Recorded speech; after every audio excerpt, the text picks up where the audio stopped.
Nous avons solennellement adopté l'accord. Je saisis cette occasion pour remercier les uns et les autres.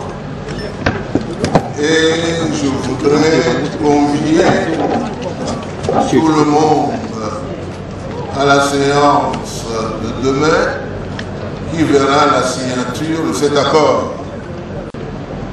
Pour l'heure, je crois que l'Assemblée unanime se met debout pour acclamer cet accord. Un accord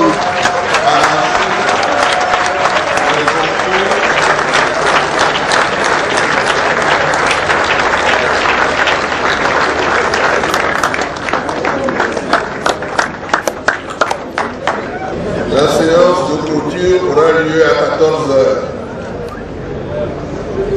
Mais une heure avant, c'est-à-dire à 13 h, nous nous retrouvons tous ici pour la signature solennelle de l'accord individuellement. Merci infiniment et à demain. L'accord est là, pas qu'ils vont figurer. L'accord vient d'être formellement adopté. Dans cet accord, maintenant nous pouvons vous dire, c'est un secret de polichinelle à partir du moment où vous envoyez la plénière. Dans cet accord, vous avez des dates phares. Et en venant à ces dialogues, nous avons dit, nous, opposition politique, que nous venons à ces dialogues pour obtenir des résultats. Parce que nous avons tous le même cahier de charges. Que ce soit nos amis des rassemblements qui sont dehors, ou nous qui sommes dans le dialogue, nous savons ce que veut notre peuple. Notre peuple veut les changements dans la paix. Mais un changement qui ne va pas ressembler à un nouveau mandat pour le président actuellement en fonction. Voilà pourquoi nous avons la date du 37 juillet 2017 comme étant la date formellement, la date ultime pour terminer l'enrôlement sur l'ensemble du territoire national. Nous avons la date du 30 octobre 2017 pour la convocation des 3 scrutins combinés.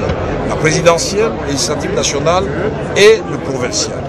Et nous avons dit 6 mois après la convocation, nous avons la tenue effective des élections. C'est le 29 avril 2018. Et conformément à la Constitution, 10 jours après, nous avons la passation de pouvoir entre le président actuellement en fonction et le président nouvellement élu.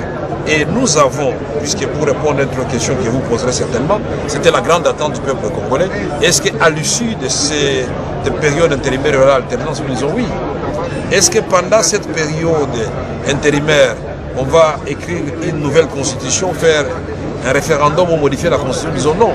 Il y a le premier paragraphe du préambule, le deuxième et le troisième paragraphe du préambule, où nous disons que tout ce que nous faisons, c'est en fonction de la Constitution.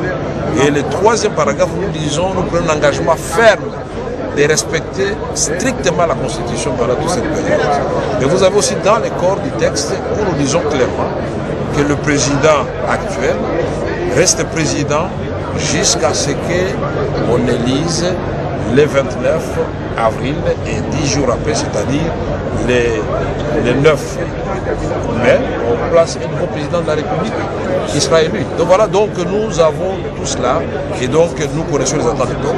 Une question que je pose, M. le Président, le rassemblement hausse le ton, dit qu'il y aura un deuxième dialogue qui va ramasser ce qui se passe à l'Union africaine et leur cahier de charges. Qu'est-ce que vous en dites? C'est leur droit, mais ce que je voudrais que les rassemblements fassent plus, c'est de nous proposer un schéma, un projet. Et jusque-là, moi, je vois que leur schéma, c'est les 3 R. C'est-à-dire R comme refus de dialoguer avec les autres, R comme rejet de la Constitution, puisqu'on ne parle de régime spécial. En fait, on rejette la Constitution actuelle, il faut une nouvelle Constitution, ce qui est très grave. C'est-à-dire là, on n'a pas violé la Constitution, on l'a écrasée, on l'a écartée. C'est inacceptable. R comme récusation du facilitateur. Est-ce que les 3 R là, ça peut être un projet pour sauver le Congo? Je dis non. Nous sommes ouverts, c'est pourquoi nous, reconnaissant la capacité de nos amis de rassemblement, dans l'accord qui appartient désormais au peuple congolais, il y a l'avant-dernière disposition finale qui dit que cet accord, la signature, est ouverte à d'autres partis politiques, à d'autres organisations de la société civile, pour autant qu'ils respectent l'esprit et la lettre de l'accord, parce que l'accord, c'est pour organiser les élections. Maintenant, la question que nous devons nous poser, s'ils ont une autre recette, pour faire quoi? Qui nous la présente? Nous sommes ouverts, nous sommes des démocrates.